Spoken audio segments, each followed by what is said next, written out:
Akshay from ZEX Media, and we have Mr. Gurvinder over here from Digital Twin. So, hi, sir, how are you? Very good, Laksh. Good to see you. Good to see you too, sir. So, how's the event going on for you? Are you enjoying it? You know, it's always in Dubai, particularly. You see a very, very global audience, Yeah. and so many people running in, of course, from India, as you might imagine.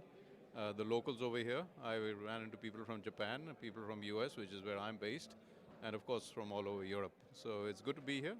You know, there's a very vibrant part of the world and a lot of investment and innovation happening over here. Yeah, great. And uh, being the part of innovation and being the hub of the world, that's Dubai right now, right? So, how do you see Dubai improving towards technological investments as you have pretty great expertise in machine learning and cloud and everything? What do you think about that? You know, I won't say that I'm a resident expert of Dubai because I've been here only a few times. It might very well be the hub. When I go to Silicon Valley, they tell me in Silicon Valley is the hub. When I go to Bangalore, they tell me Bangalore is the hub. So it really, when I go to London, they tell me London's a financial innovation hub and Singapore has its own standing. So, which actually makes an interesting point also in the theme of the conference and the discussions we are having over here. The notion of a hub is probably not even relevant, right? We are now in a decentralized world, and innovation can come uninvited and unannounced from anywhere, right? So in that sense, we can get innovation that is happening in the US or in Europe, which comes and integrates, and something in Dubai catalyzes it, and that lights a new fire of something that happens. So um, I think there is innovation happening over here, and there's innovation happening in, particularly for the tech world, which I've been in for over 30 years. The wonderful part about the tech world is that the community is so global. Yes, there are regulatory barriers and borders, but as far as the technology base is concerned, there is such a seamless community. I'm here because I got introduced by one of my mentees or my proteges, and a shout out to Iman for that, in case she listens. And she's in Egypt, and she's my protege from a research exchange program that she did at Lawrence Berkeley Lab, where I'm an advisor. And she's not here, but she introduced me to the team and said, you should go over here. And then the team invited me to, run a few of the panels over here. Yeah, so innovations can be from anywhere around the world. Likewise, the solutions you provide, right? You just put all the puzzles pieces together. Let's say the digital twin, right? That's how you guys work. Yeah, absolutely. So the name of my company is Digital Twin Labs, and our perspective on digital twins is very non-traditional. The notion of digital twins has existed for the last, maybe 40 years from manufacturing mainly. But we look at the physical, we look at the digital, and we look at the financial aspects. So it really is not a twin, but it is maybe a triplet. So the notion of a twin, of a digital twin, is looking at the physical, the digital, but also the financial bloodline, if you may, which exists in everything, not just for monetization of the solution, but increasingly for monetization, not in traditional manners, but also monetization of physical assets and other assets, tangible and intangible, through tokenization. So the notion of Web3, and I'll give it back to you, sorry, the notion of Web3 and tokenization and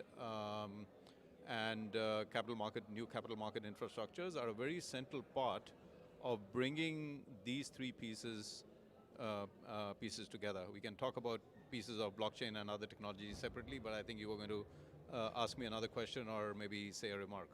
Yeah, that's all, I guess, because I've already heard you over the stage inside, right? And getting the insights from you, being the being in this industry for a long time, right? And you be the one who invented a lot of stuff that's not been all around the world, uh, like from the inceptions, right? Because being a veteran in this big industry, you have a lot of experience around the world.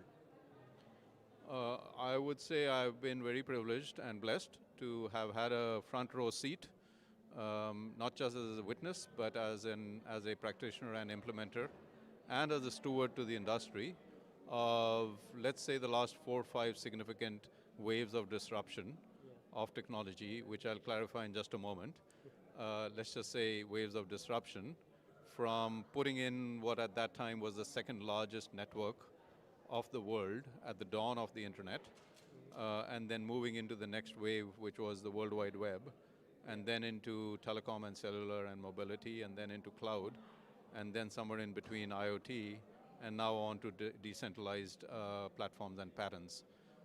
So it's been a very, very exciting journey, and still a lot of work to be done. Yeah, it's a long run.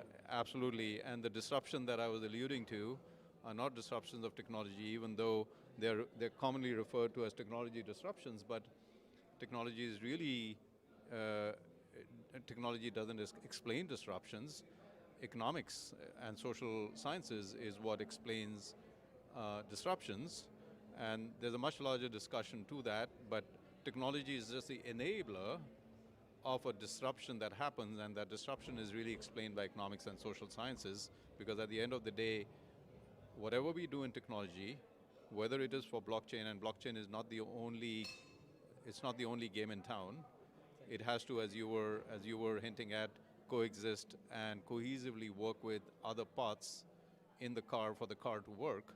And those other parts are other modern technologies like machine learning, like IoT and cloud, which are also my areas of deep expertise at Digital Twin Labs.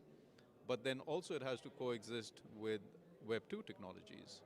And that solution together is really what a cohesive solution that we deliver through Digital Twin Labs. And then on a vertical axis, it is coexisting, and I would say not coexisting, but being driven by what business behaviors and societal behaviors are important for technology to deliver, right? So the aspect, the envelope of social sciences has to guide the implementation of technology that we work with. Because at the end, they all play their individual role and be the part of the real ecosystem. That's us. Yes. Just as I stepped you through the waves of technology, right? Those waves came and they are gone. Yeah. They aren't gone, gone meaning they're entrenched. So similarly, today, the attention and the media and the discussion is around Web3 and blockchain. 10 years from now, we've done our job and there'll be a new game in town, Yeah, right? we'll be talking about something else. Exactly, and just like the other conferences, and I'm giving a keynote at another conference, they're talking about machine learning and AI.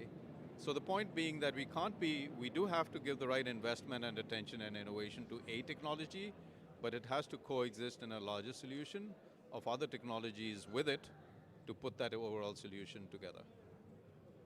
Great, that's really enlightening.